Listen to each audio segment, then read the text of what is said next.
Right. So back after the winter holidays, and I hope you had a good holiday. I just want to recap kind of what we've been doing just to get a sense of what we're here. It's good for me as well to get a reminder. I kind of looked it up earlier on just to get a sense. I even watched some of the last time's video. So, but let's just bring it back to basics. So what we've been doing is working on the first section, what I call the first section of Sefer Yetzirah, which in the Gra version, which is actually also in the some other versions as well, which is chapter 1, mishnahs 1 to 8. And these mishnayot deal with what with the Maaseh Merkava, which is what is called the upper unity. So Rab Tzadok explains again. I mentioned again. I think it's a fundamental text. Sefer Yetzirah of Rab Tzadok Kohen Lublin, who was a Hasidic master, and so he says, and it's the reason why it's a good text because he kind of really brings it down, to earth. What exactly are we doing here? What is the mitzvah we're doing here? What is the process we're doing here? So according to Rab Tzadok, this whole science of the Kabbalah is part of the mitzvah of Yichud Hashem. So we have 613 mitzvot. One of those mitzvot is the mitzvah to believe in God's unity. And so he says that this is the mitzvah, Kabbalah, all of it is the mitzvah of Yichud Hashem. And just as the Zohar says, there are two types of Yichudim. One is called Yichud Ilah, upper unity. The other one is called Yichud Tata, lower unity. And Rab Tzadok connects these with what the Mishnah talks about, the early rabbinic mystery schools, how they were known then, which are Maaseh Bereshit and Maaseh Merkava, the workings of creation, the workings of the chariot. So Maaseh Merkava deals with the prophetic vision. It deals with the world outside of man. And that's what the Zohar refers to as Yichud Eilah, the upper unity. And then there's Maaseh Bereshit, which is the workings of creation. It's how out of the infinite comes forth the manifest, comes forth the finite creation as Maaseh Bereshit. So in spirituality, we actually deal with both. And so what we've been doing here is dealing with Maaseh Merkava. That means we're looking at trying to have the experience of the chariot. And what that means really for us, again, in context of Yetzirah, is having a vision of the Sfirot. So we know the Sfirot are called in Sefer Yetzirah, Sfirot Blima, the Sfirot, the countings of Blima, which is nothingness, which is ineffable. And these are the Sfirot, how they exist in Atzilut, which is within their own domain. So there are 4 universes in the Kabbalah: Atzilut, Bria, Yetzirah, Asiyah. And within Atzilut is the domain of the Sfirot, and this is beyond thinking. This is the place of silence, a place of Blima, where there is no speaking, a place where there is no form. Blima means without form. And the first chapter, the first section of the Sefer Yetzirah is trying to get us into this access, this vision of it, which is called Tzviatan. It says their vision, and it says that their vision appears that the appearance of lightning, Kamar Bazak, like the appearance of lightning. And so this is kind of how we experience the Sfirot. So this is why we look at that same Mishnah. If your mouth runs to speak, and your heart to think, run to the place. So we access it through silence, through silencing our mouths and silencing our hearts. And then this is called Ratzu Bashav, running and returning. So we return to silence, we return to the place, and and when our minds run, our minds will naturally run. And so that is this process. And so when we on the return journey, that is called really the vision of the Sfirot. And it's when we have this vision, and it is like this kind of like lightning flash, where there isn't suddenly you enter a place where there is no thinking, and it has this tangible feeling to it. And we kind of try to expand that within the Kabbalah, within this practice. So again, like I said, the method of the process of the Sefer Yetzirah teaches us about how to experience this is by restraining the mouth and our mind from speaking and from thinking. And when they do run, we return to the place. When they do run, Ratzu, we return, which is Vashov, returning to the place, which is again Shabbat, so that you can look at it as a difference between the weekday, which is all about running around, and Shabbat, which is about returning to oneself. And the Gra says something interesting. He says, the Sefer Yetzirah says, Shuv lamakom. So the Gra says two things on this. First of all, he says that this is the makom which is mentioned, the place which is mentioned in Sefer, I think it is Sefer, I think it's Kitavo. It's when after the sin of the golden calf, God, Moses goes up to Shemayim and he pleads to God to save the Jewish people, and he wants to see. He says, "Harini kavodecha, please show me your glory." God says, "No one can see me and live, but I can show you my way. Show me your." Moshe asks, "Show me your way," and God says, "Come. There is a place with me." He says to him, "Hine makom iti." And so the Gra says that makom which Moses sat in, that is the same makom that the Sefer Yetzirah is talking about. Shuvla makom means return to the place where we can have a vision of the Sfirot without being overwhelmed by it. That is the hine makom iti. It's a beautiful idea because it means hine makom iti. Hine means, we'll see the meaning of the word hine in a minute, soon, later on today. But hine is, behold, is here. Here, hine is here. And so we see how there is a big, great power in also saying hineni, here I am. We see how Abraham and Moshe and the other patriarchs, they had this powerful revelation through hineni, through saying, here I am, readying ourselves for divine service. So God says, hine makom iti, here is a place, here. He shows Moshe, here is a place with me, hine makom iti.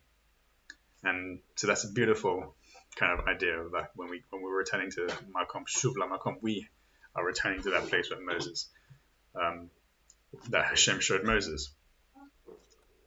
Part of this is that the makom, that the Gra explains that the makom is returning to the place, means everything returns to its place. So he says speech returns to speech and thought returns to thought. Everything returns to its own place. So speech returns to Olam Yetzirah, thought returns to Olam Bria, action, movement returns to Olam Asya, everything. And this is what we saw in the in one of the, and we saw it. We discussed this in one of the previous sessions about the separation of the universes, that everything returns to its place, it settles in its own place.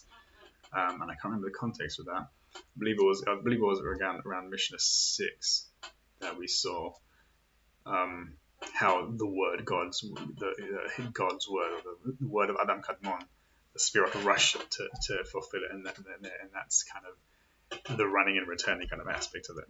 So everything returns to its place, everything settles into its own level. So I remember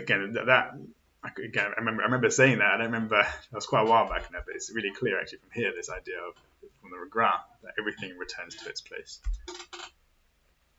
Another thing which I realized is that Ratzu Vashov, the gematria of Ratzu Vashov is Brit. Right, so he says that on Ratzu Vashov there was a Brit that was forged. The gematria of Ratzu Vashov is Brit, which is really interesting, I think.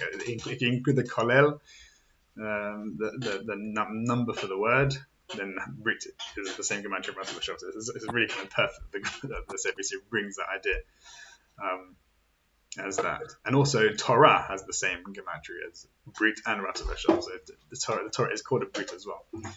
So it's the same. Again, all these principles are relevant here. We'll see that in a minute as well. So this same Brit was mentioned in the Sefer Yetzirah in Mishnah 3, where it describes this Brit as Da'at. It doesn't specifically say Da'at there, but Da'at manifests as a kind of emergence from it. Because that particular mishnah spoke about the separation into five opposite five. So Da'at is the idea of consciousness, knowledge, awareness, and through which we can choose between good and evil. Da'at is Etz Hadat, Tov V'Ra, the tree of knowledge of good and evil. And we see that Da'at is the place of speech. So in that mishnah, mishnah number 3, we see that the Sfirot, as they separate into five opposite five, between these five opposite five, there is a covenant, a singular covenant. It says a Brit Yachid. This singular covenant is Da'at, because these five opposite five are the Chasadim and Giverot. That's what it's related to. So the Chasadim and Giverot is the left-hand side of Da'at and the right-hand side, or the other way around. Chasadim is the right-hand side of Da'at, and the Giverot are the left-hand side of Da'at. So when these Sfirot separate into five opposite five, we then see this between them is a covenant, which is the covenant of Da'at, in the tongue and in the skin. So this is the speaking, and reproduction is the idea of creativity. There's a manifesting of language, and that's chapters 2 to 5 of the Sefer Yetzirah, where it talks about language. And so this is the whole creative process. Baruch She'amar v'ya'alam, blessed is he who spoke and the world comes into being. So Da'at is at the center point of these things. It's really interesting how that manifests. So Da'at is really brings things from a pre-creation into creation. So it transitions us from Ma'aseh Merkavah into Ma'aseh Bereshit.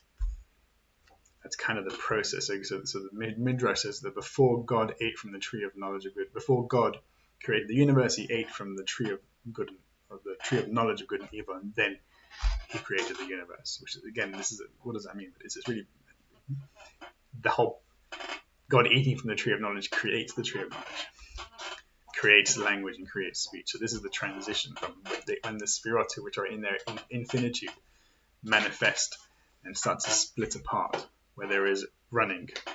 Da'at appears there and creates the speech productivity. So this five opposite five, again, it's not only the Chasidim and Gevrot, we also see that it's the two Luchot HaBrit. Again, Luchot HaBrit is the tablet of testimony, which is what Moshe received on Har Sinai. They were five Diberot, 5 commandments on one and 5 commandments on the other. So this is the same principle, and they're called Luchot HaBrit, the tablet, the tablet of the covenant. Again, Torah is Brit as well, like we said. The gematria of Torah is Brit. So that's kind of what we've done up until now. We did a bit more we did a little bit more, but these ideas are interesting. Again, we also did something last time, which I'll mention in a minute. But from these ideas and from Mishnah 3, we can look at what's happening in Mishnah 5. So the Mishnah 3 says, let me actually just share the screen.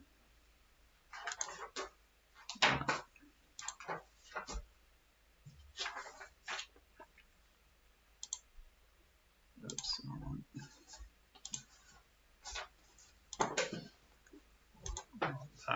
not that. This one here. Right.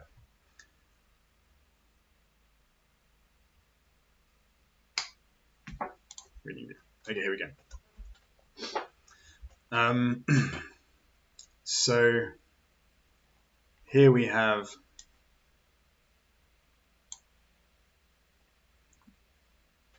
mission number 5.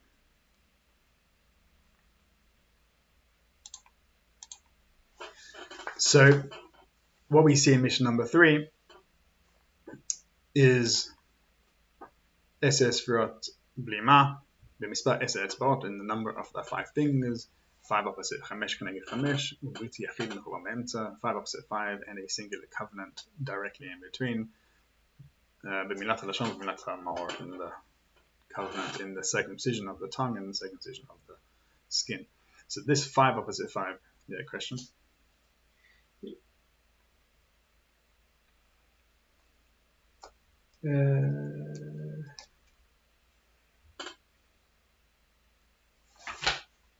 funny enough, I've just noticed that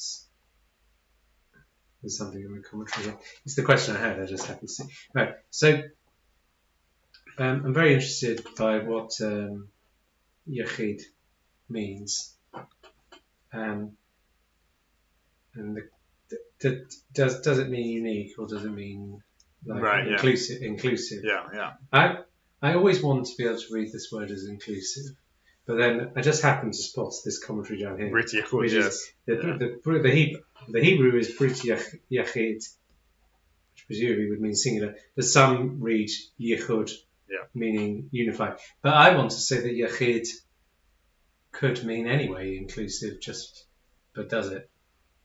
Yeah, I mean, again, the language is, I think, Brit Yachid in this particular context is that we've just mentioned, we're about to mention two different things. There is the circumcision of the tongue and the circumcision of the skin. So there's two things. But so why is it a singular covenant? So that's what the Sefer Yetzirah is saying. It's a singular covenant, which means that even though there are two kind of modes of expression, it is still a singular covenant. Right. The covenant itself is singular. But then that's why it does it. But I think the idea is Yichud as well, Brit Yichud as well is there. But again, it's the same idea of Adon Yachid. Again, this idea of Adon, this idea of unity kind of comes out through there. So that's idea that Ari Kaplan mentions. You're looking at Ari Kaplan, yeah.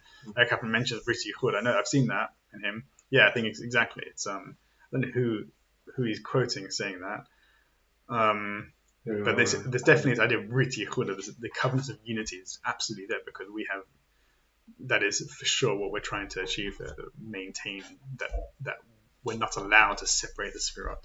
The Sefirot are a unity, and we have to maintain that unity rather than not segregate us. Does it ever mean this? Yachid, does it ever actually just mean basically the only one, which is how some people take it? I mean, that's the natural. Is that a natural meaning of it? Yeah. Yachid means singular. Yeah, the only one. Yeah. Why? What do you think it means? Well, no, just because of its root, I just don't think of it as something that would mean the only one. But what do you think it means? Like unifying, unity. So, like, it would mean, I suppose, the one. Yeah, one could be inclusive, or it can be the only one. Yeah, I see what you mean. You're trying to say the covenant which includes everything. Yeah, like the inclusive covenant, which I suppose in a way makes sense in this context. Like with the singular covenant, there's an agreement which includes two sides. Yeah. These are you can see this speaking to my personal taste. It's political, yeah. It seems like yeah. But it's but obviously I'm also thinking of it not only in terms of this, but things like in morning liturgy. I like the expression Yachid Keh HaOlamim. Yachid Keh HaOlamim. Yachid.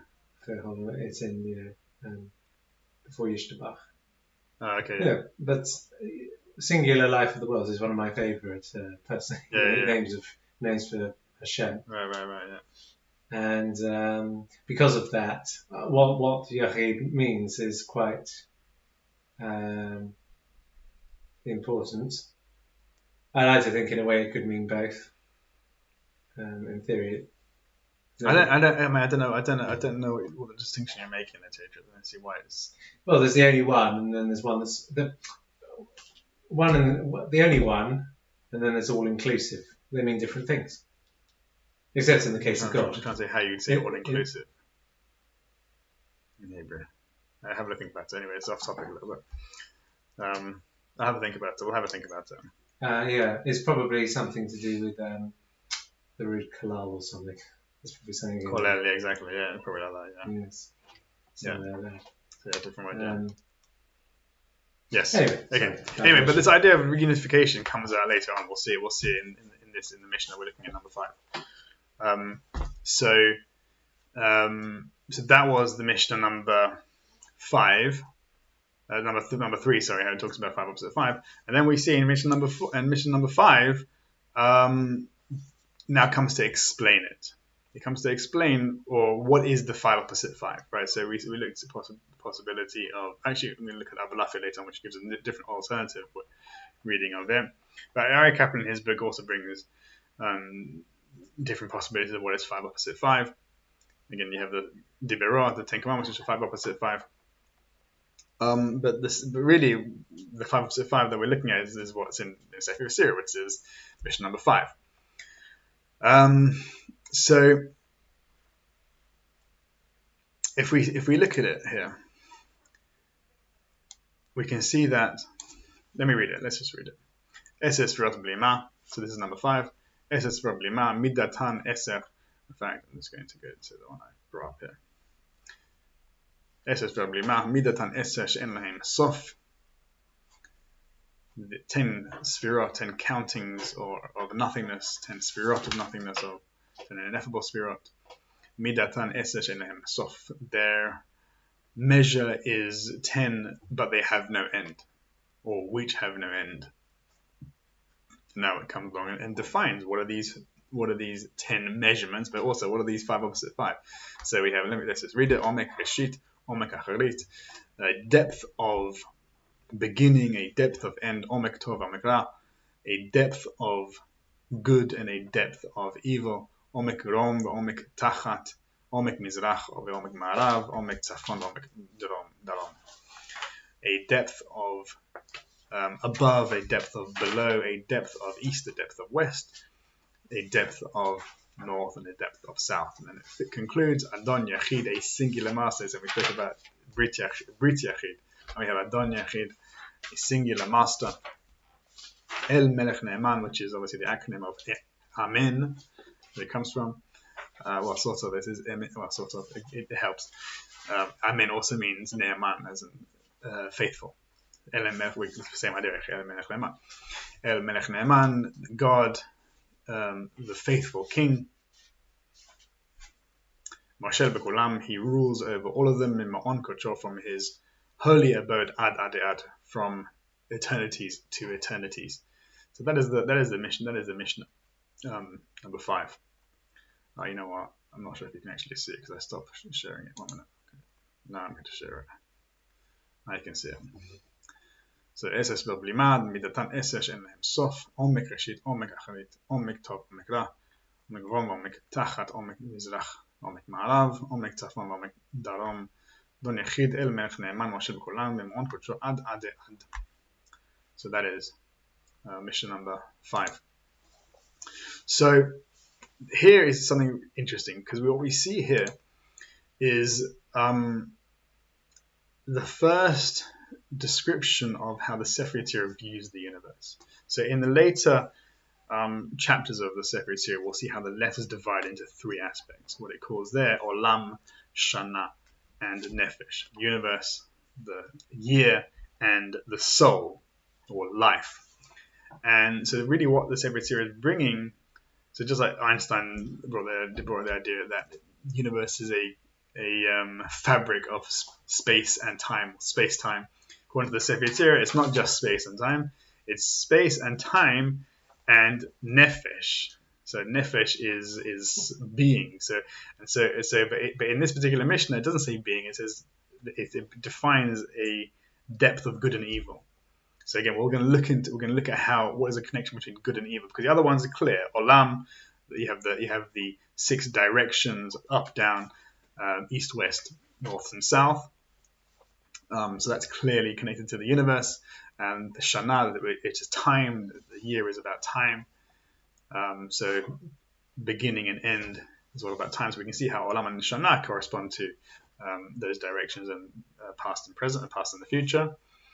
And so it leaves us with Nefesh and good and evil. So we're going to see how Nefesh and good and evil connect. But really, what will come out is that we'll see that there's a universe of the fabric of the universe is space, time, and being. Or actually, it's not just being; it's sentient being, it's conscious being. Consciousness. I wouldn't say it's consciousness. I think it's being. I think it is. It's not just conscious. I don't think it's just consciousness. But maybe consciousness and being the same thing, right? It could argue it's the same thing. Yeah. because what is consciousness? I mean, again, there's you're looking at theories of consciousness, which is actually part of it, and maybe we can begin there.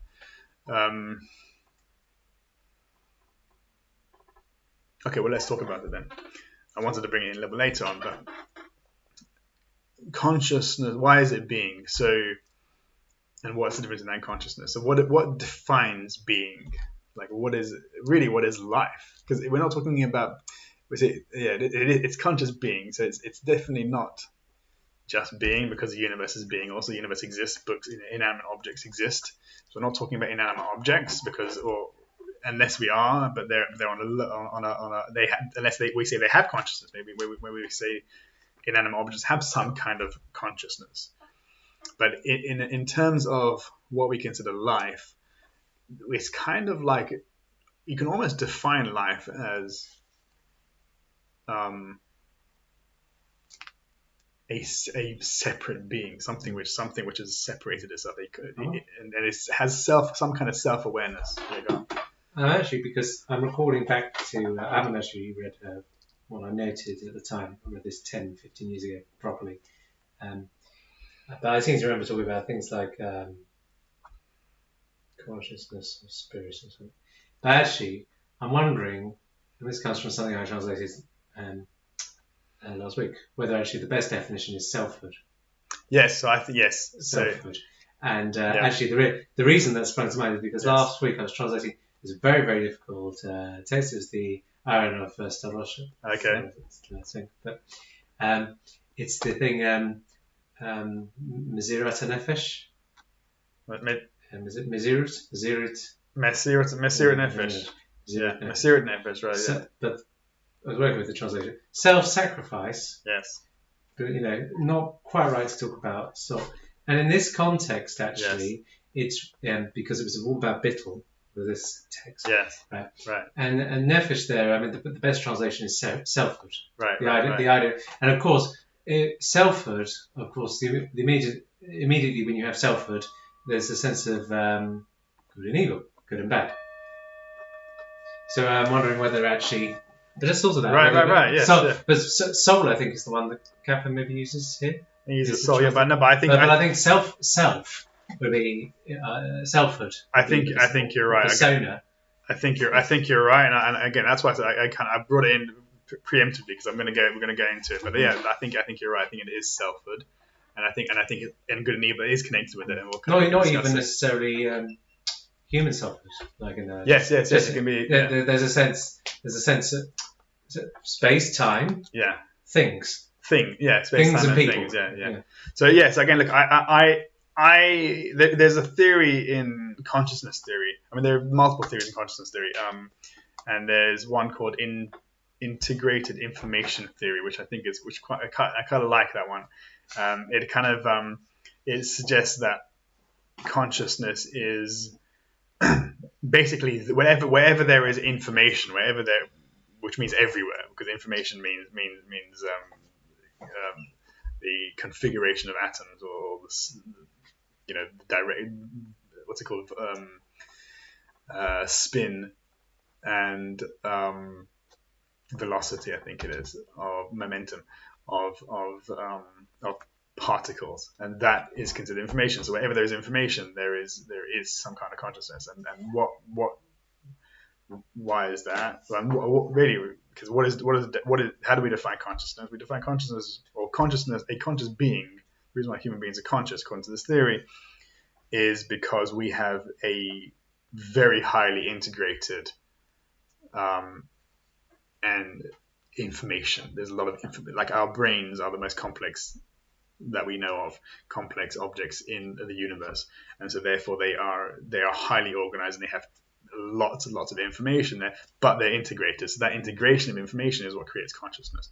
And it's possible that you can look at because when we're not always conscious, when we're sleeping, we're not always conscious because possibly some parts of our brain are switched off, and so there's less integration with our consciousness.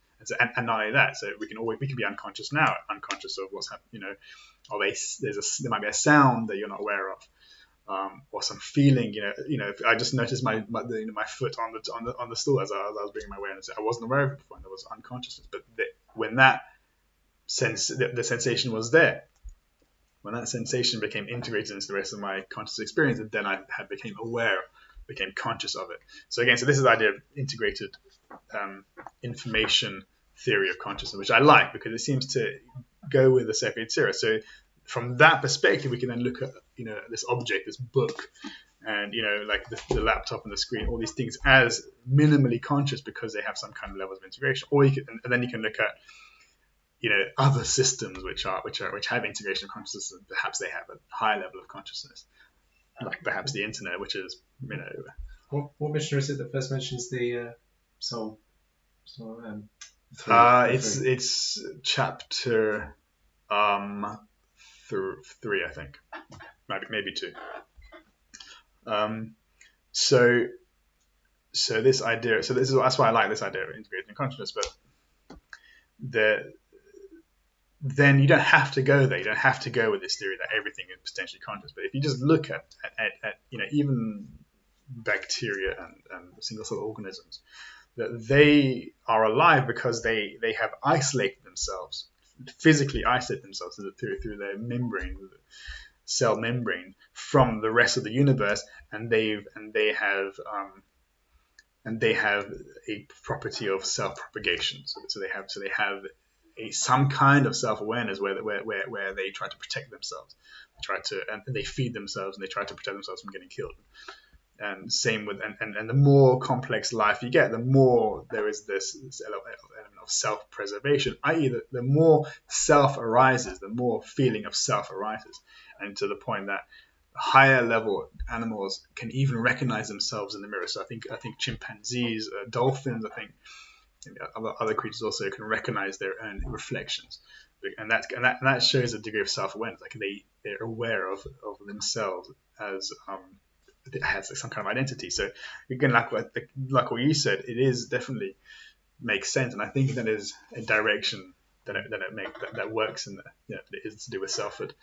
So I like that. Thank you. Good, and it's nice that you pointed out the idea of Mesirut Nefesh as well.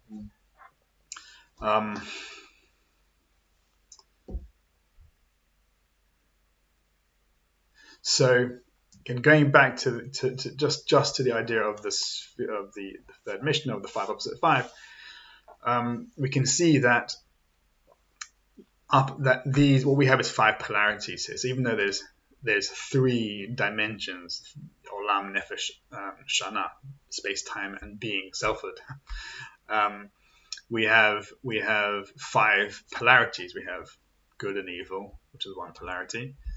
We have before and after, or beginning and end, one polarity. Then we have up and down, which is one polarity. Left and north and south, one polarity. And east and west is another polarity. Even though those are all part of the same space, they still have different polarities. So you can see here is what the Sefer Yetzirah is talking about: 5 opposite 5.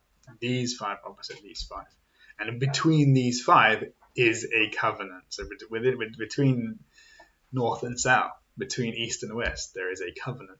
Between beginning and end, there is a covenant. That's why we saw. This goes back to the previous mission that we looked at, mission number 4, where it says Chakim levina haben chokhmah esev lo tesha esev lo 11 esev lo tesha 10 and not 9, 10 and not 11. Be wise with understanding with wisdom. We spoke then about when wisdom and understanding come into confluence, they give rise to this other emergent sphere called Da'at, consciousness. So again, that kind of we'll see how that relates to the realm of being in a minute, the realm of self in a minute. But we see that between these things is the idea of this is where the covenant exists, right? So it's very clear with Chokhmah, meaning with before and after. So Da'at would then become the present moment. This kind of like non-existent definition between what has been and what is about to come, because there really isn't a point there where things cease. It's either not here or was here or it isn't here yet. But that point, that it has some kind of existence, some kind of being there. And we saw how also in that same mission, we saw how Keter is also an aspect of beginning and end. But that it contains both beginning and end. Whereas Chochmah and Bina, through their interactions comes this thing called Da'at. With Keter, even before Chochmah and Bina, Keter is there, and actually the other way around. Within Keter is Chochmah and Bina. So that's an interesting kind of idea. And what we see here actually is, and so let's now go on to the next level, the idea of, so that's Chochmah and Bina. If we look now at Olam, so Olam in the Kabbalah, these 6 directions are connected. So even though they are 3 opposite 3, in the Kabbalah, these are all aspects of what is referred to as the Zer Anpin, which is the 6 Sfirot from Chesed to Yesod.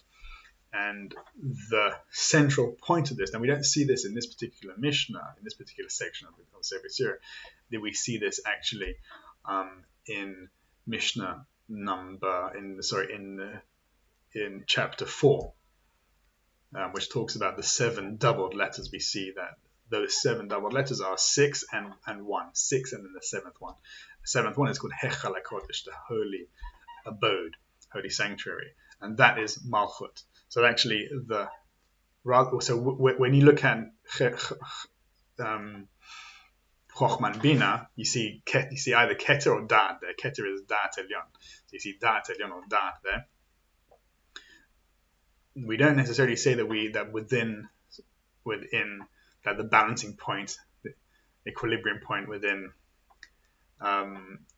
the 3 dimensions, the 6 directions of space, is that actually it's Malchut. It's the 7th one. It's the one which is right at the end. And how do we know this? Because Malchut is Hechal HaKodesh. It is the holy abode, which is Har HaBayit, which is the place of the sanctuary, the Mishkan, and the Beit HaMikdash. And that is the center. That is considered the center point of the universe. That is the place of unification. So actually, what we find then is the dimension from Keter to Malchut, upon which Da'at emerges, is the same thing, though, right? So we see it is a kind of a sliding scale from Keter to Malchut. There, that makes sense. You see that? Okay. Keter combines, it precedes and contains within it Chochmah and Bina. Yes. Right, and so it is reflected in Da'at, which emerges out of the interaction between Chochmah and Bina.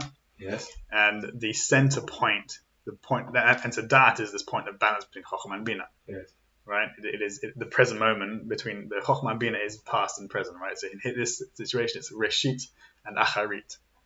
Omek Reshit, Omek Acharit. A depth of beginning and a depth of end. So before and after. So in between that is Da'at, it's the present moment. That's what we saw last time as well. Fine. Yeah. Right. That's right. But on the physical plane, on the spatial dimensions, the center point is Malchut. We see this from the 7th. If you look in chapter 4, let me just bring it. Oh, pause that. We can have a look at it. Here we go. 7 doubles. Here we go. So this is the 4th mishnah in chapter 4. Sheva Kfulot. There are 7 doubled letters. So we'll look into what that means. And these are the 7 doubled letters. Bet, Gimel, Daled, Kaf, Pei, Resh, Taf. And then, again, we see the same thing. Ma'ala, Mata, Mizrach, Ma'arav, Tafon, Daram. Exactly the same ideas. And they're in the same order as well. Ma'ala, Mata, above and below, Mizrach, Ma'arav, east and west, Tafon, Daram, north and south. So it's exactly the same thing. Wait a minute. These are the letters. I thought the Sfirot were those dimensions. Yes, because the Sfirot, the letters, are manifestations of those letters. the Sfirot are, the letters are that Ma'aseh Bereshit aspect of Ma'aseh Merkavah, right? So we saw that the letters emerge from, this is one of my revelations this week, realizations really. The letters emerge from the separation of the Sfirot. So when the Sfirot move in a direction of one of these letters, when there is an excess of chesed, then one of the letters manifests. When there's an excess of another letter manifests. So we see that the 7 doubled letters correspond to the same as the Sfirot of Zeir Anpin, Ma'ala, Mata, up and down, left and right, or east and west. Left and right actually would be north and south, or south and north. Left is south, left is north, right is south, and then forward and backward, which is east and west. And then the next, this is the important part, this 7th thing, which is not mentioned in in section 1. And again, the same idea. We saw the same language as mechuvan be'emsa, as we saw with the third mishnah, right? You see that? Then if you had this in front of you, Roland, you'd appreciate it a bit more. You can come to the next meeting, right? What one is it? 4. If you look at I'm holding several pages here open. Look at the mishnah, chapter 4, mishnah. What was it? Mishnah 4. Chapter 4, Mishnah 4, and we're looking at chapter 1, Mishnah 3. Chapter 4, Mishnah 3, Esas Rabbi Lima, right. The Britachim Mechuma Memta, a singular covenant, Mechuma Memta, immediately in between, right? So it's the same language as we see in Mishnah 4. Hechal HaKodesh Mechuma Memta, exactly the same, right? So this pairing of this language, and I think it's relevant and important. But it refers to as Hechal HaKodesh, the holy abode, holy sanctuary, holy. Hechal is a tent, yeah. Mechuva Memsa, directly situated in between. V'hu noseh et kulam, and this one raises them up, it holds them all up, right? Holds them all up, right?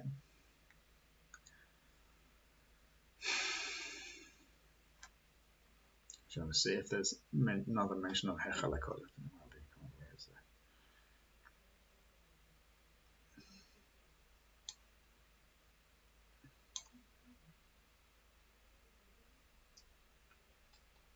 Yeah. Another one here. Hechal HaKodesh is our number in number 15. My notes. Malchus is 0, and 6 others. Sephiros give your dimensions, basically. Give what? The dimensions, the physical north, south, east. 0 or the origin? You mean that Malchut is the origin? Malchut is here. Malchut is here. Origin. Malchut is here, right? Yeah. Malchut is origin here, not. I've even written it in Greek. Very good. Right, so we see here exactly the same language, exactly the same ideas here, and then Hechal HaKodesh, which is Malchut. In the grass, it doesn't say Malchut here. The Sefer doesn't mention the name of the Sfirot anywhere, other than mission number 4, but it doesn't refer to them as a Sfirot there.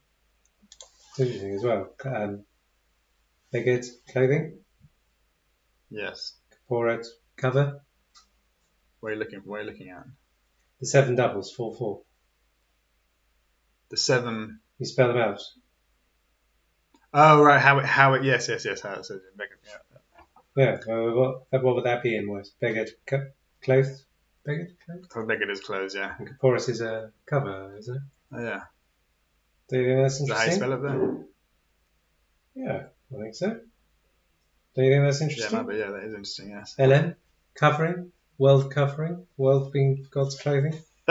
Traditional art? No, I mean it's like, is that point made in the commentaries anyway? I don't know. I haven't looked. I haven't got there yet. I'm only at the first chapter.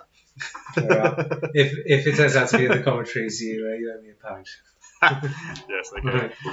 That's nice. I do like that. Though, by the way, let's check the spelling of it. I think he is right there. No, there's the spelling. Yeah, the only it is with a yeah. It doesn't. I don't think it has a vav for the. I don't think it has a column vav. You could do it with the chaser, I suppose. Yeah. Yeah, interesting. Very I good. think that's how it spells. Nice, thank you, Raymond. Right, Yeah, anyway. there you go. So, very good.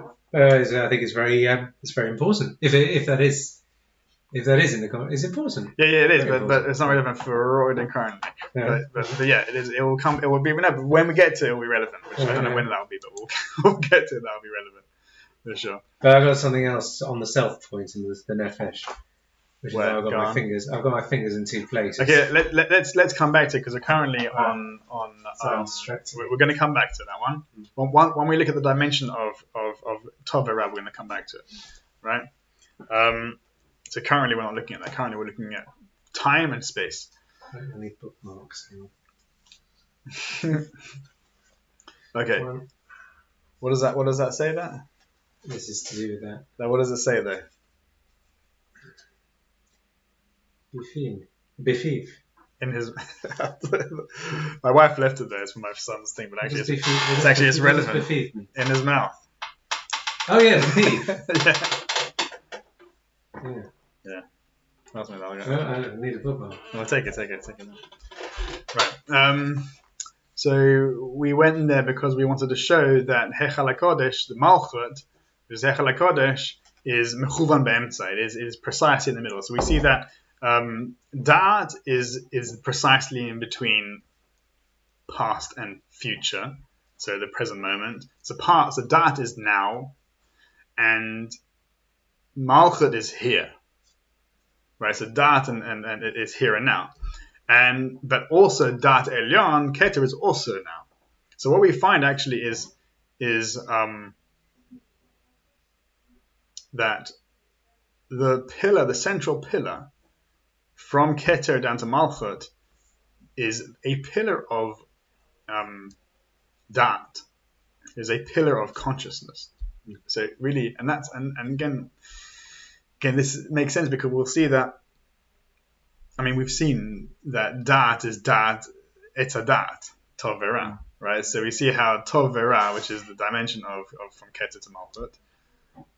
Again, so let's go into that one. So Keter, so why the Gra there? So Keter is Tov, Malchut is Ra. So again, first of all, it's really hard to see how within Atzilut there is evil, or within this God manifestation there is evil. That's and not only that, it's an omikra. There's a depth of evil there. So the Ramah says the Ramah, not the Ramah, the Gra. And actually, what I'll do is I'll bring up the Gra. Let me just see if there's something else I want to mention.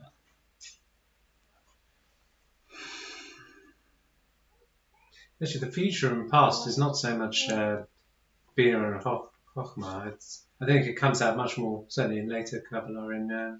So Netzach and Hod, I think it's often much more stated that one is past, one is job done and one is job still being done. Yeah, like Netzach being like, it says it's like job still to do, job ongoing. Right. Whereas Hod is like basking in what you've done. Okay, that's interesting. I think the reference in relation to those two is more explicit, past and future, than it maybe is with Bina and. Well, I'll tell you what. Let's go and see the Gra. So we're going to look at the Gra anyway now. Let's look at the Gra commentary on that mishnah. 1 second. But yeah, middle columns for now, for sure. Huh? Middle column is now. And here. Yeah, and here. Yeah. Let's see. Let's have a look at the Sefer Yetzirah, the Gra commentary. Right. Once it loads, here we go. Where are we? Mission number 5. And because Keter and Malchut are both beginnings and both ends. Yes, they are as well. Yeah. Yes. So that will come. We'll talk about that next week because we're going to be looking at Mishnah. What's it called? Which Mishnah we're going to be looking at next week? Mishnah number 7. So that's where it comes out there. Okay, here we go. Okay, so I'm gone down to Omek Reshit here, right? Because you have questions about it. Now, Omek Reshit, Gra says, Hu Chochma, Shehi Reshit. Right? You want to see? You don't believe me? Please.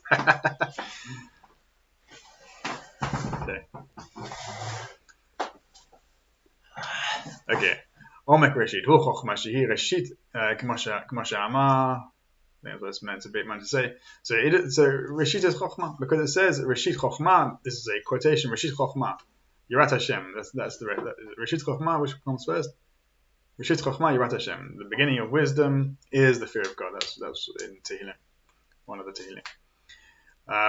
So that's how Lefish.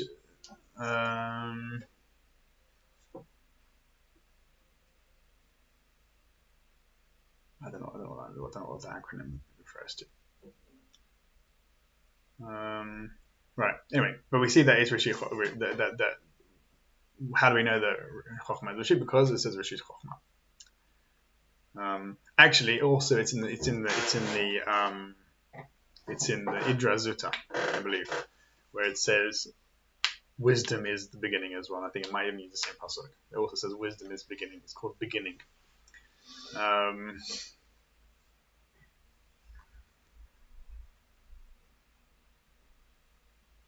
Right? And then, Omek Racharit, the Gra says, He Havina. This is understanding. She Acharit Kol Davar, for she is the end of all things.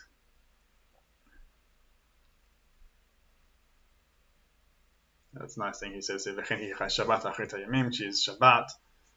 She is the end of days. The end of the days of the week. והיא אחרית לכל דבר להיגמר שתחילתן. Okay, so this is where it comes to. Oh, actually, let's look at that as well. I should remember. This is coming in the next section, and the next, so the remainder of the chapter 1. So she is the end of all things. Things, the ends, and because he says that shetchilatan, the beginning of all things. Hu mayim is water, which is chokhmah, which we'll see later on. V'sofan lehigamer be'esh, and everything is destined to end with fire. Nice, pleasant image there for you. So we see that Chokhmah and Bina are beginning and end.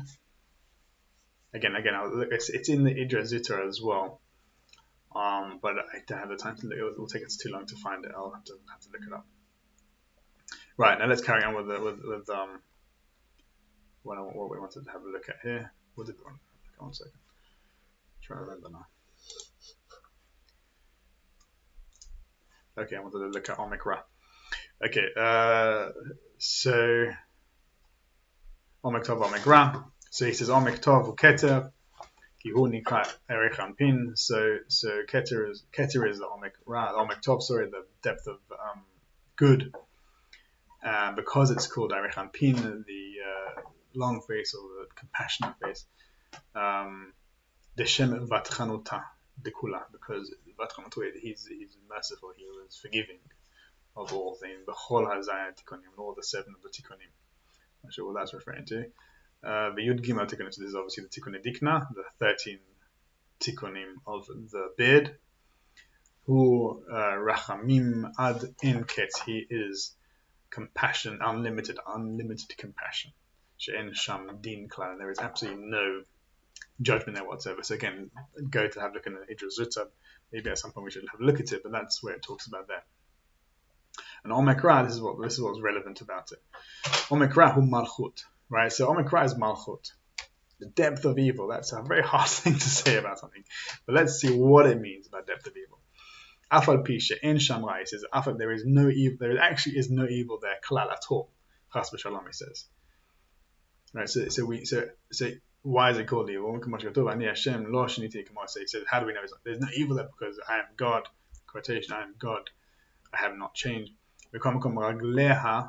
So this is even so, the feet of Malchut, Yordot, descend, he says, descend into, the Klipot, I think. That's where they descend into, which is below Asiyah even.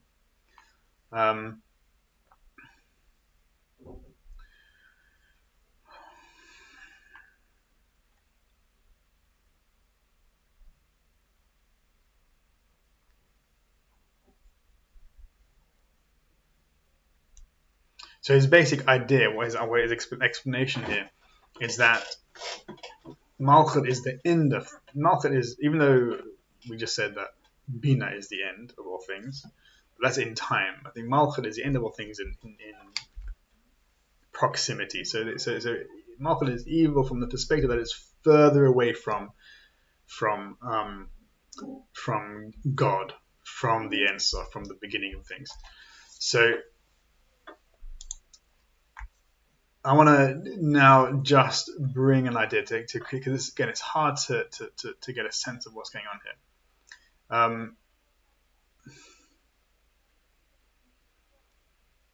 So we've seen first of all that Etz Hadat Tovera. So Etz Hadat Tovera is so obviously there's a connection there between good and evil there. So what is Etz Hadat Tovera? So Roland was speaking about selfhood. I spoke about we saw that the Sefer Yetzirah talked about nefesh, which is life, which is beings. That is consciousness. Conscious being, selfhood.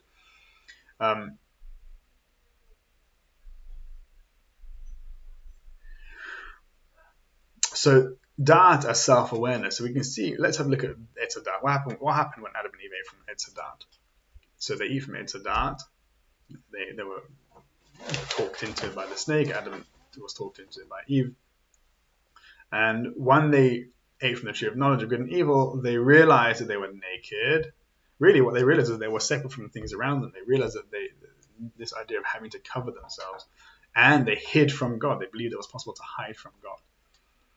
Beforehand, if you really understood what it means what God's unity means, then you realize that God can see, his eyes, his vision penetrates within your clothes. So actually, for God, you could be, you're always naked, really. The Ein Sof is you're always naked, so you can't hide and you can't cover yourselves either. So there was this idea that they realized that they lost that upper unity, really. And they entered into this world of separation. They understood separateness. And so they understood that they were separate and they could now come and hide from God. Right?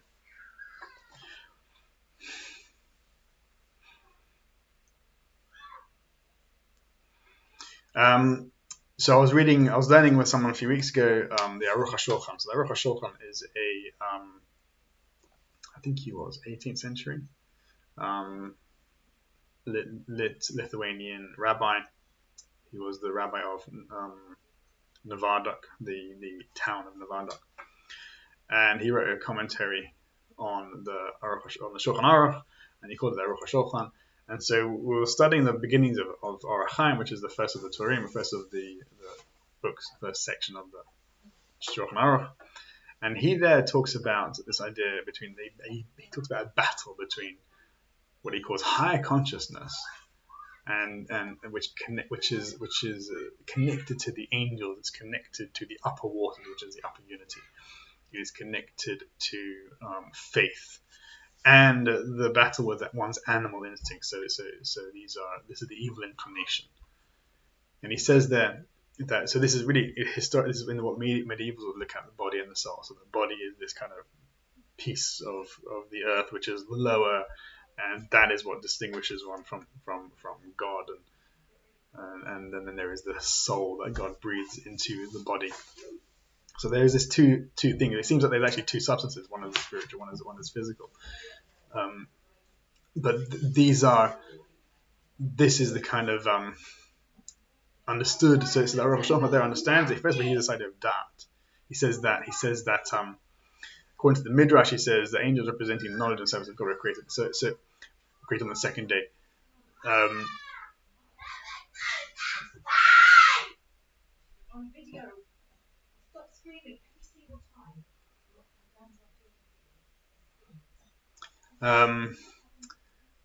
So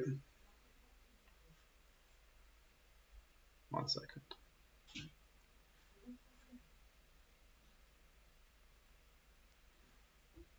So according to the Midrash, the angels representing knowledge and service of God were created on the second day of creation, the day when the firmament was created. So the Aruch HaShulchan brings this idea. I don't know how to translate why is he talking about upper firmament, lower firmament, the firmament. So the creation of the firmament on the second day of creation brings a separation between the upper waters and the lower waters.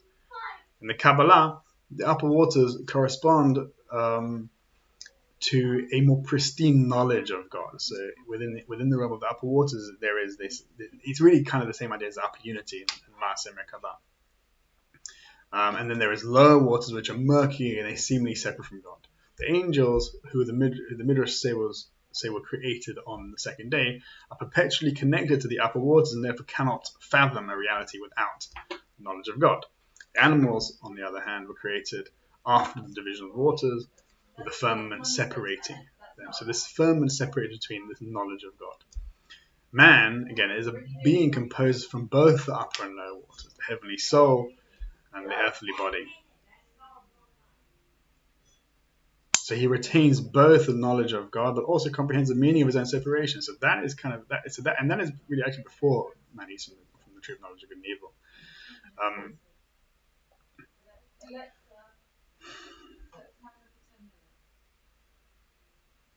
So within the Kabbalah also, within the Ari, these upper waters are referred to as the masculine waters, and the lower waters are referred to as the feminine waters. Feminine waters is really a reference to Malchut.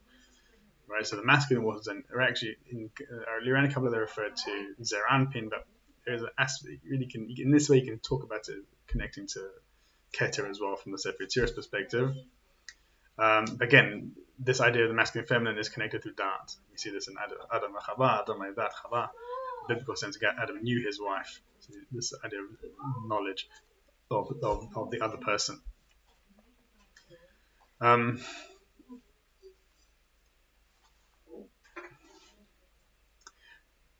So another way of looking at Keter, the dimension between Keter and Malchut, is that Keter is seen. So is seen as the idea of Ein, this idea of nothingness, whereas the Malchut is the opposite of Keter, right? The opposite, the furthest thing away from Keter. So if where Keter is Ein, Malchut is a permutation of Ein as Ani, which is self. And so within Chassidut, there's a very early Chassidut, this idea of Ani, we have to transform our Ani into Ein, which is called Bitul Ayesh or Bitul B'Metziut, where we transform this into that. And actually, it's an ongoing process of back and forth. So Maaseh Merkavah is the process that when we attain towards prophecy, we enter into this aspect of a non-person. And we see this throughout, even in Rambam, we see this. We see all over the place. And that is this, in order to experience this place of unity, we have to transcend it. That's why God says to Moses, no one can see my face and live, because the definition of understanding God in his essence is not being alive. You cannot be separate. So it's kind of by definition we can't be alive and know God in his essence, because you're a created being. We are by definition not that. So that's why when Chassidut is bitul b'metziut. So our soul can aspect it. So when we die and we pass away, then we can have the more pristine experience from the upper unity. But we still have access to it now. We still have access to that being right now. But the goal is not Maaseh Merkavah. The goal is this ongoing process between Maaseh Merkavah and Maaseh Bereshit. That's why this is where the Brit comes in. This is where the Torah comes in. It is this ongoing process of Ratzah V'Shor, running to creation and returning to Atzilut, to Maaseh Merkavah. And so therefore this process from Keter and Malchut, actually what you can see is that Adam and Eve were meant to eat from the tree of knowledge eventually. That was that was part of the necessary means to eat from the tree of knowledge. Anyway, so ultimately what we found is I'm gonna move in to go back into a different screen for you.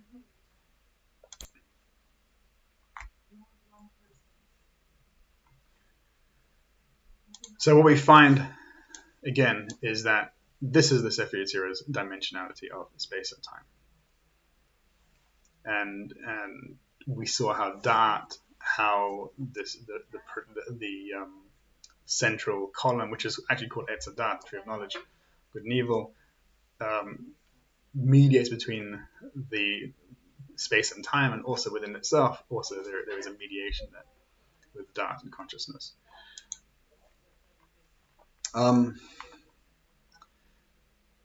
We can look at this idea going back to meditation. So we've moved in these different directions. We're using language to speak about these things, but we're moving in these different directions. We're talking about Chochmah. We've separated the Sfirot.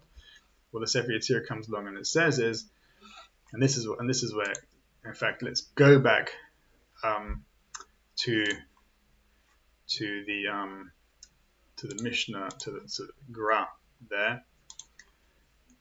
He says right at the beginning of that mishnah,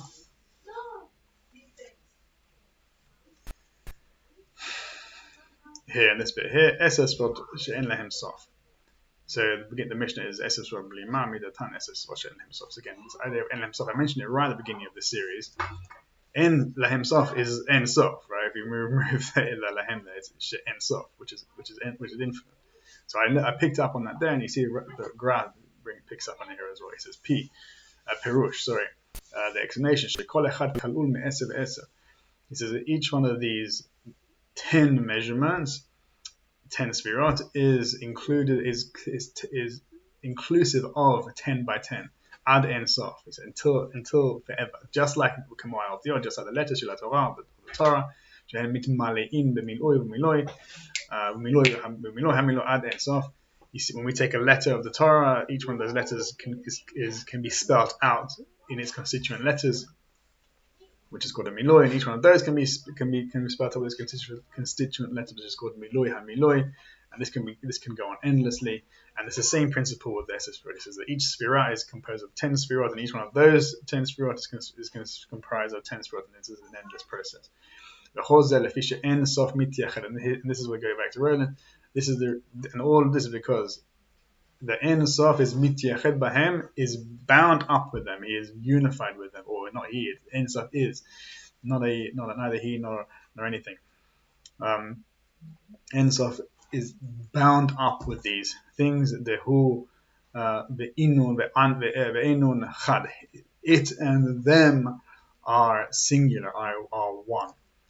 Just like we see in Eliyahu Nabi says, this is a P'tichat Eliyahu, he says v'chachem. We should really look in the P'tichat Eliyahu, and he says that this is the same with all creation. V'chachem b'chol ha'nivraim ha'yitzurim, all of creation, all the nivraim, which is b'riah, all the yitzurim, which is yitziyah, v'chol ha'nasim, which is asiyah, lefi shehem shalit, shehu shalit b'chulam, because he, Ein Sof, governs, rules over these things through his holy name.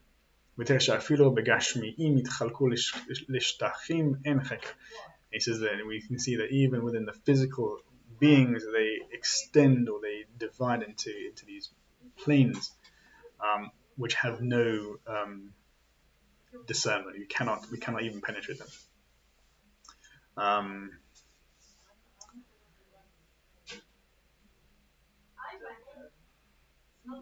And he's talking about space, and these planes he's talking about, then lines, he's talking about this is geometry, so planes, lines, and points that a person cannot count and cannot number.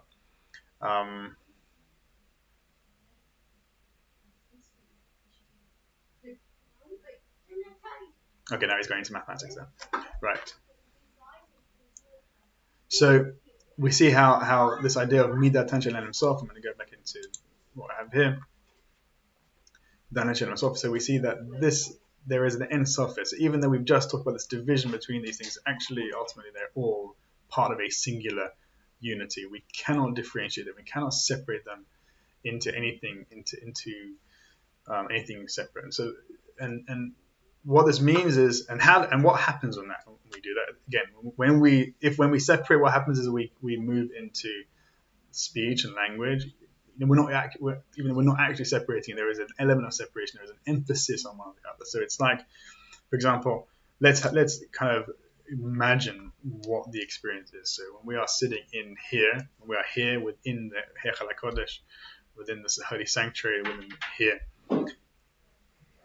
movement forwards, movement backwards, movements left and right and above, up and down, is, you can look at it as a preferential motion towards one of the other sfirot. So movement to the right or movement east is a preference towards Tiferet movement. West is a preference towards Yesod. in order for a plane to fly, it has to partake of the idea of netzach, which is, again, netzach is the idea of victory. So netzach, we always say we have the upper hand metaphor. Something is above the other thing. This idea of netzchiyut even comes out into our language, where something is beneath, something is below. That is hod, which is defeat, some element of defeat, or the finishing there. So we see that movement in space requires some kind of preferential emphasis on one or other of the sfirot, and the same thing with time. So when we think about the past, we're giving preference to this idea of returning the crown to its previous glory. That is chokhmah, that is wisdom. That's how we look back and we think, oh, wisdom's. It gives wisdom to the aged, to the wise. It gives wisdom to chachamim, who the elders come from before us. And the future is idea of understanding. There is greater progress, greater understanding from the future. So when we move in the future, we're moving towards bina, and then self and not self. So like Roland says, so when we descend into our own separate existence and we start to feel ourselves as separate from the world around us, we're moving into Malchut, and we see ourselves as being nullified and being more like Ayin. We're now going into the idea of Keter, or really the idea of the faith and seeing God and the rest of the greater world outside of us is movement towards Keter. So when we don't have that, when we don't have this movement within these polarities, what we have is here and now, and neither self and no self and no non-self, actually. So actually that's an interesting one. First of all, it's clear we have here and now. In order to when we don't move, there is no preference towards any direction, towards any of the spheroids. When we bring our minds into the present moment, we're not showing preference to the past, to Chokhmah and Bina. And when we neither think of ourselves nor think not of ourselves, we come into this place of balance between Keter and Malchut, which is an interesting word. What does that mean?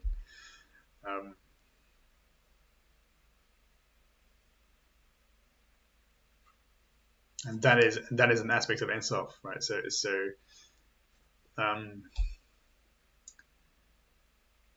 there's more to say about that, but we're running out of time here. But this is the kind of what's happening when we enter into Blima. This is the Blima place. There is no self. There is no non-self. There is no movement anywhere else. There is here and now. This is the Hine Makomiti. Here is a place with me, which is like this.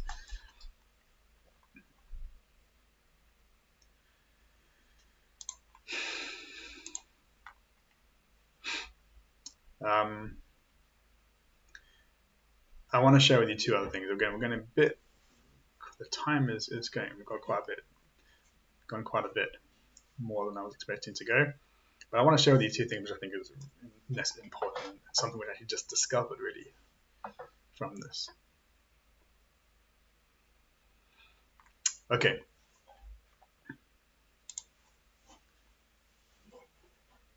This is something, a really powerful idea we have from Abolafia. So this is his commentary. This is his book Eltzer Eden Ganuz, which is one of his commentaries on the Sefer Yetzirah. Expanded myself over there. So this is right at the beginning. So this is the first section. Otzar Chelek Aleph, Sfirat Blima. He talks about the Sfirat Blima. So this is how. So he's kind of. It's not an easy commentary, but there's some really beautiful stuff in it. So I want to look at this second section here. He says this is Vehina is meant to be over here in this printed in this PDF version. I've done it all funny. Vehina hasvirot hen hamachshavot v'hacheshbonot v'hamisbarim hamuskalim. He says, and behold, the sfirot, they are the thoughts, hamachshavot v'hacheshbonot, and our accountings and our devices, v'hamisbarim hamuskalim, and the intellectual numbers. Muskalim is the idea of it's sechel and dimyon, the idea. This is Aristotelism, comes from the Rambam's idea of this muskalim is things which are intelligible, which are they are beyond physicality. So he says that these numbers it's almost like a Platonic sense, where the numbers have some kind of existence outside of numeracy, outside of counting.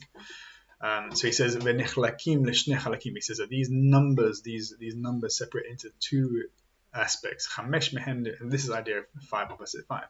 He says 5 of them. Chamesh mehem nifradim ba'achadim ve'elehem. He says 5 of them separate into units, and these are their units: Aleph, Gimel, Hey, Zayin, Tet, which is 1, 3, 5, 7, and 9. V'chamesh mehem zugot, and 5 of them are pairs. So this is how Abulafe does a separation. He doesn't do north, south, up, down, left, right, east, west. He says it is the odd numbers and the even numbers. Zugot is an even number. Behem, and these are the even numbers, are 2, Bet, Daled, Vav, Chet, Yud, 2, 4, 6, 8, 10. So these are his 5 opposite 5. And he says, V'hanif radim misbaram ko. He says the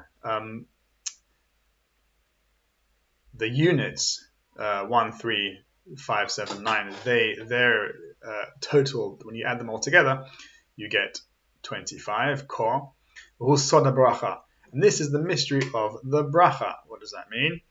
So, the bracha, I think he brings it about here. I can't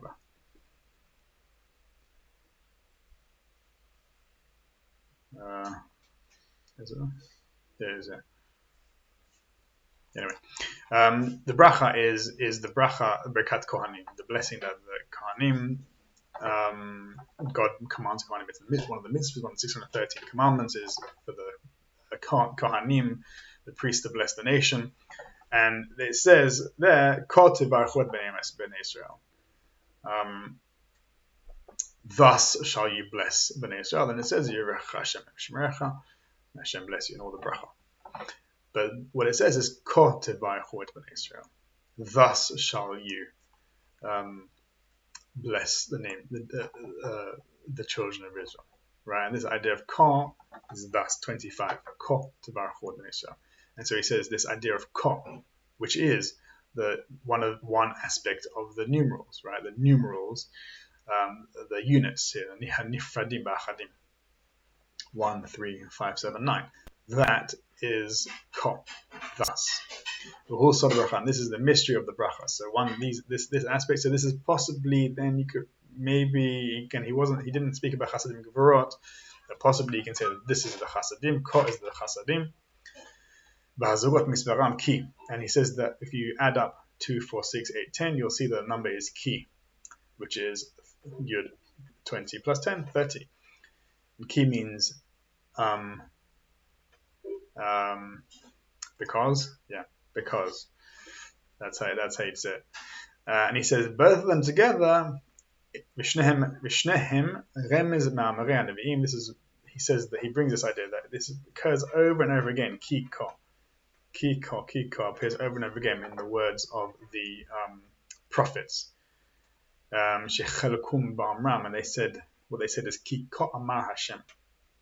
Over and over again we see this expression in Nevi'im. Ki ko amar Hashem, for thus said God, for thus saith God, saith Hashem. I think for me this is a really powerful concept. It brings it here, right? So Ki ko amar Hashem, what does that mean?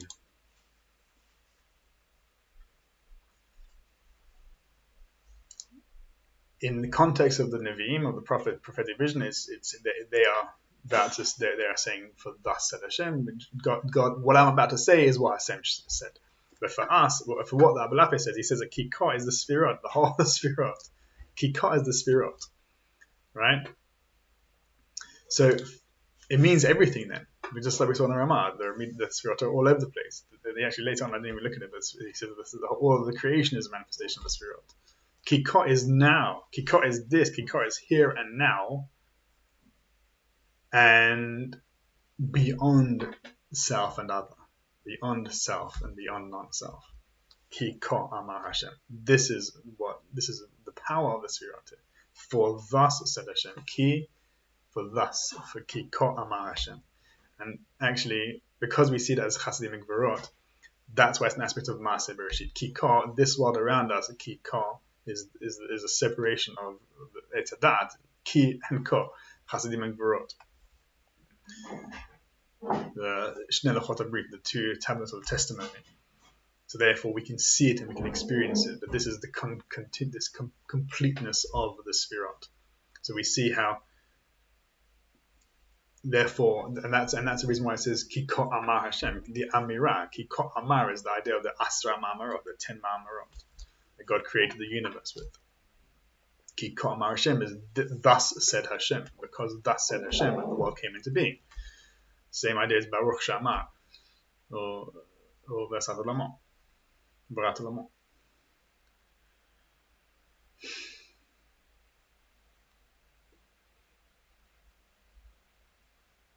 Right?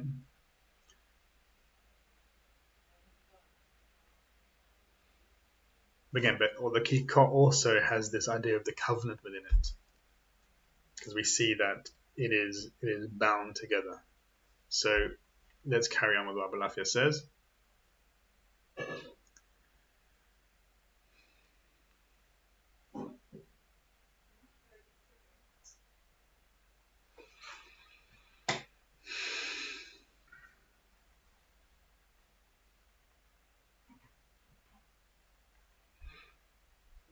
So we go back to Balafia.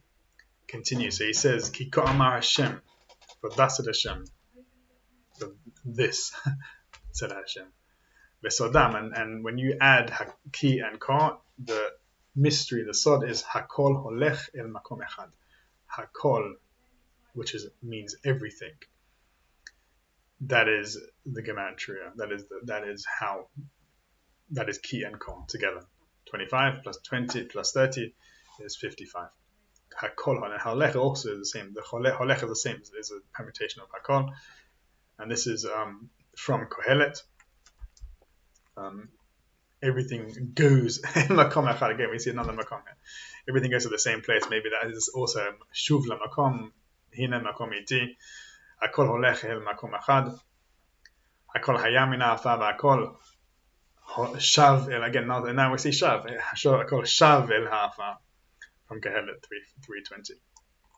Beautiful concepts. Everything is coming together in this idea in here.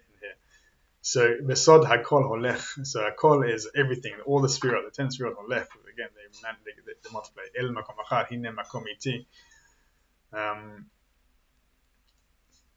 To one place again. Echad. We have this idea of unity here, right? Hakol Hayam Min Ha'afar. Everything was from the dust, and everything Shav returns to the dust. And I'm not going to go into this bit here because he talks about the divisions of the hour, which is really quite complicated. So, but this is a beautiful concept here. And what I realized later on is that he begins a sentence, he begins his paragraph with Hin Sfirot, Hasfirot Hen. Hen is also Gematria Hakol, right? 55. And then I thought, and then I realized that Hen is actually here as well. Hen means here. So Kiko is the same as hen, here, behold. And where do we find hen? Here we go. This is the connection I found this morning.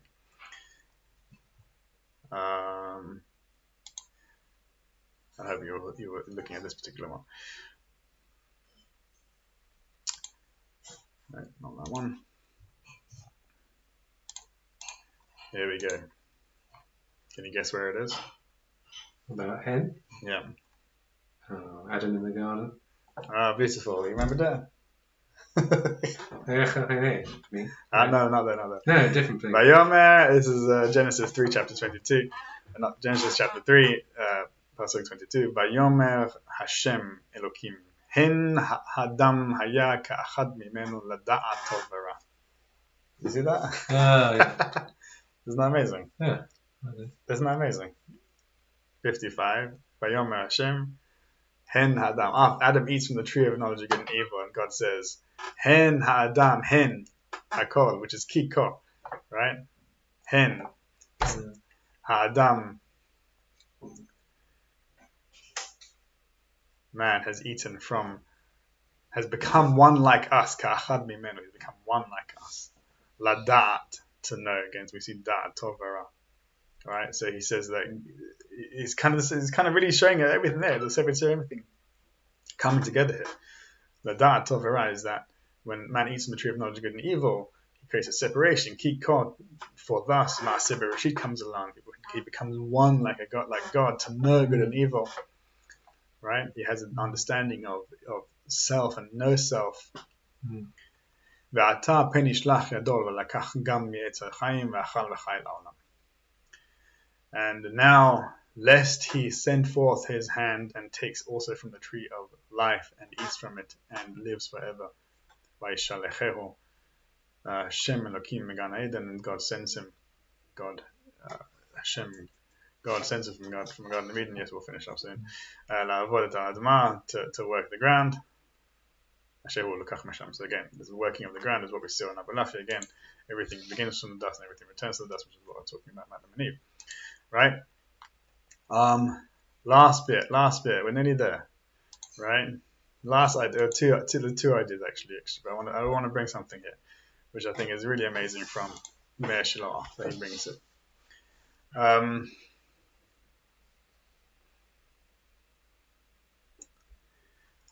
So the same pasuk, right? So the Meir Shiloh, he says that Etz HaChaim is tshuva. He says that Etz HaChaim corresponds to tshuva. And where does he get this idea from? So his son in his book Ne'ot Deshe, he explains it, and his son, first of all, his son Ne'ot Deshe is an amazing book. It's very kind of longish kind of book, very very precise. It's more like Reb Tzadok. Whereas Beit Yaakov, his other son, is more like Meir Shiloh. What's his name again? The Ne'ot Deshe. It's very short. No, his the name of the son. Can't remember. The son, Yeah. Shmuel Dov, I think. Oh, what's the name of the book? Ne'ot Deshe. No. I think it's Shmuel Dov. Okay.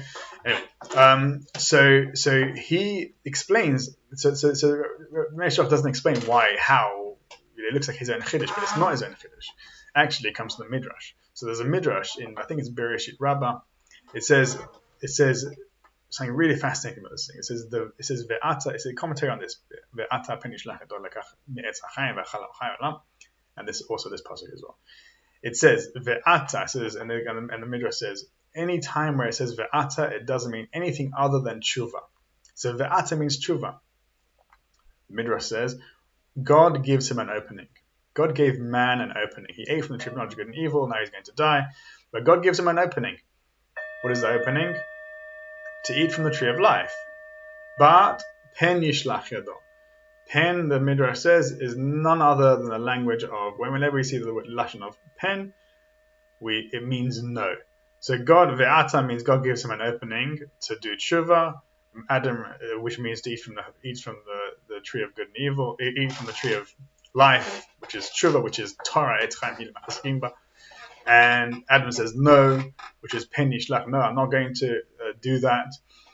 And God says God's wonders. The midrash says God is in wonder. How is it possible? Why would he not eat from the tree of life and become and he eats and lives forever? Why would he not? And he laments, and therefore midrash says by Shalechel, God sends him forth from the garden to work the ground, to come into an understanding of, and obviously avodat ha'adama. Ha'adama is the same gematria as Adam as well. Ha'adam. Adama is ha'adam. Because he works that he needs to work on himself in order to come to understand that he should have received the tree. And then eventually God gives the tree of life to Bnei Israel on Har Sinai, and that is this whole process of the rectification of the midrash. The midrash says that the tree of knowledge of good and evil is, that at Matan Torah, the poison of the snake was removed because now he's able to eat from the tree of life. I can't remember what midrash is there. Probably Rashi brings it. But it's the same principle here. Right, so it completely inverts, the midrash completely inverts the meaning of this thing. It looks like God says, I don't want him to eat from the tree of knowledge, and therefore I'm going to send him away. But actually, the midrash says, no, I want him to eat from the tree of knowledge, tree of life, but he doesn't want to. And so this really kind of, and what is the tree of life? The tree of life, therefore, would correspond to this idea of tshuva, which means shuv lamakom, which is Shabbat. All these things going back to shuv, and Adam refuses to return. So he is enamored by physicality, and he wants to remain there. So that's why the Brit comes along, and Brit is Torah, and Brit is Ratzah V'Shov. Returning, we have to return. We have to run, and we have to return. Okay, and that is basically the last thing I wanted to say. But let's now just finish it off by bringing in the Gra, just to complete the Mishnah and understanding of the Mishnah. Here we go. The end of the Mishnah is Adon Yachid El Melech Ne'eman Moshe B'Kol Am Mim'on Kodsho Ad. So just like we begin with Midatan Shel Himself, I don't need to look at the graph. I'm just going to bring it here. So we begin this Mishnah with Midatan Shel Himself. Their measure is En Sof. They are beyond the number, but they are bound up with the En Sof, who, like we saw on the graph, who binds them all together. But there is this division, 5 opposite 5. Depth of beginning, depth of end, the depth of good, depth of evil, or depth of godliness, depth of the loss of selfhood, and a depth of selfhood, a depth of removal from God, a distance from God, a depth of up, a depth of below, which is also a depth of netzach, victory, and a depth of glory.